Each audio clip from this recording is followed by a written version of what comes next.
پچھلے دنوں ایک فلم کی لوکیشن کی سلیکشن کے لیے ہمیں شارجہ جانا پڑا۔ راستے میں اونٹ فارمنگ کے ساتھ ایک ریس کورس اور ایک گاؤں بھی تھا، لیکن گاؤں جدید سہولیات سے آراستہ تھا۔ ہم 11 بجے وہاں پہنچے، گائیڈ سے ریس کورس کا راستہ پوچھ کے اس کے ساتھ ہو لیے۔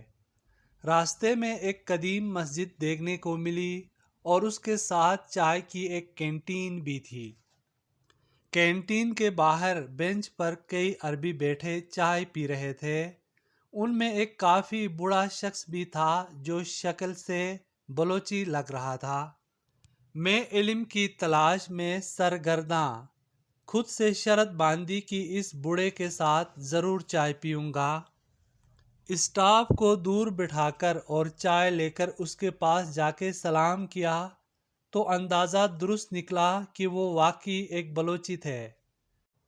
اپنے آنے کا مقصد بیان کیا تو انہوں نے پاس بٹھا لیا اور پھر میرے اصرار پر اونٹوں پر نہایت مفید اور تفصیلی معلومات فراہم کی۔ انہوں نے کہا کہ نسلی اونٹ میں انا کا بڑا معاملہ ہوتا ہے، ہر اونٹنی کا اس کے نباہ نہیں ہو سکتا۔ خیر، بات ختم کرتے وقت میں نے اپنی عمر بتائی اور ان سے ان کی عمر پوچھی تو معلوم ہوا کہ بزرگ 95 سال کے تھے۔ انہوں نے کہا کہ انتقال کے وقت ان کی والدہ کی عمر 105 سال تھی۔ میں نے ہچکچاہٹ سے پوچھا کہ اچھی صحت کا راز تو بتائیے۔ کہنے لگے، میں بیمار نہیں پڑتا۔ میں نے کہا، یہ تو ہمارے بس کی بات نہیں۔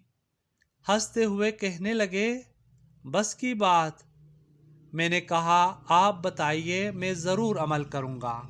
بزرگ میرے قریب آ کر آہستہ سے کہنے لگے، منہ میں کوئی بھی چیز کبھی بھی بسم اللہ کے بغیر نہیں ڈالنا، چاہے وہ پانی کا قطرہ ہو یا چنے کا دانہ۔ میں خاموش سا ہو گیا، پھر کہنے لگا، اللہ نے کوئی بھی چیز بے مقصد اور بلا وجہ نہیں بنائی، ہر چیز میں حکمت ہے، اس میں فائدے بھی ہے اور نقصانات بھی۔ جب بھی کوئی چیز بسم اللہ پڑھ کے منہ میں ڈالتے ہیں تو اللہ اس میں سے نقصان نکال دیتا ہے۔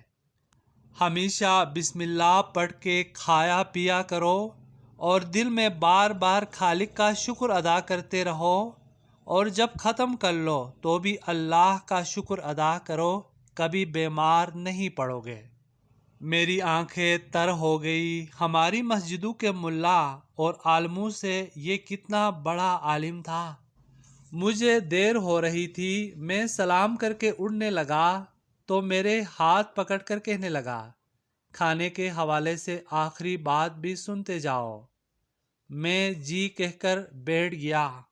بزرگ کہنے لگے، اگر کسی کے ساتھ بیٹھ کے کھا رہے ہو تو کبھی بھی پہل نہ کرو، چاہے کتنی بھی بھوک لگی ہو، پہلے سامنے والے کی پلیٹ میں ڈالو اور جب تک وہ پہلا لقمہ منہ میں نہ ڈالے تم کبھی کھانا شروع نہ کرو۔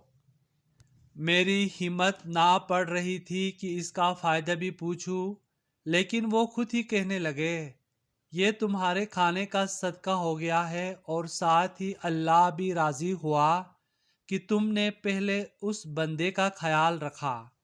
یاد رکھو، غذا جسم کی اور بسم اللہ روح کی غذا ہے۔ اب بتاؤ، تم ایسا کھانا کھانے سے کبھی بیمار پڑ سکتے ہو؟ میں بے ساختہ اس کے چہرے پر اپنے دونوں ہاتھ رکھ کر تیزی سے جانے کے لیے مڑ گیا کہ دین کی چھوٹی چھوٹی باتوں سے ہم اور ہماری اولاد کتنی محروم ہے۔